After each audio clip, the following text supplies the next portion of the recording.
What's up, everybody? It's Jay. Welcome to Geezys Playbook. I was wrong. Most people can't admit when they're wrong. Miami defeated Ole Miss last night in a heck of a game, 31-27, to move on to play for the national championship at home within 20 minutes of their stadium. Carson Beck, game-winning touchdown run. He also had 268 passing yards.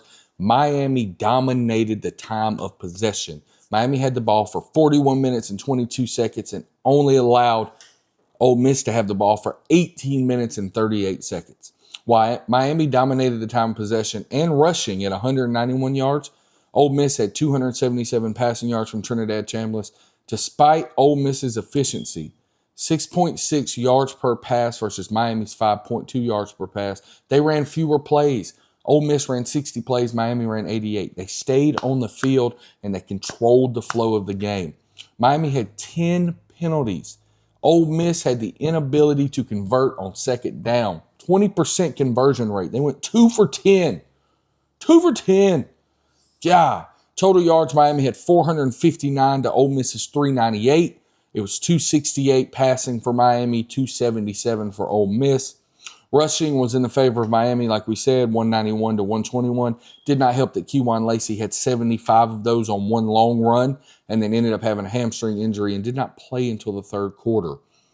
Third down efficiency helped Miami. They were 11 of 19. Carson Beck threw a pick. So Ole Miss won the turnover battle like we talked about and still lost the game due to not being able to put a quarterback spy on Carson Beck. He scored with 18 seconds to go to take the lead. What else we got? Mark Fletcher, dog, Miami running back, 22 carries, 133 rushing yards. Game flow-wise, Miami controlled the clock. They ran significantly more plays, holding the ball for, like we stated, over 41 minutes, with Ole Miss struggling on third downs. They also had a missed field goal from a guy who I didn't think could miss a field goal. If he makes that field goal, it is 31-30, and then they're in range to kick a field goal in the last seconds, as opposed to having to throw the Hail Mary, which I thought was pass interference, but it's neither here nor there. It's 6 in one hand, half a dozen in the other.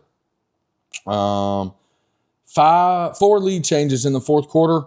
Beck's late running score kind of made him look like, it's destined to be that big moment, that big bump you Georgia moment. I'm a Georgia fan, so that's kind of how we took it. But yes, Miami does move on to the national championship. Now tonight, Miami gets to sit back, watch and see if they'll play Indiana or Oregon for the national championship next week. They're going to have to polish up the penalties, and they're going to have to polish up the mistakes. And by mistakes, I mean a lot of dropped interceptions. They dropped 4 to 5 interceptions on Trinidad Chambliss. Just being 100% honest. They could have dominated the game. With that time of possession, that huge of a difference, there's no reason there should be a 4-point difference and a 23-minute difference in time of possession. It's over a whole quarter. It's almost 2 full quarters of difference in time of possession. So, yeah, Miami's got to sit back, heal up, get ready.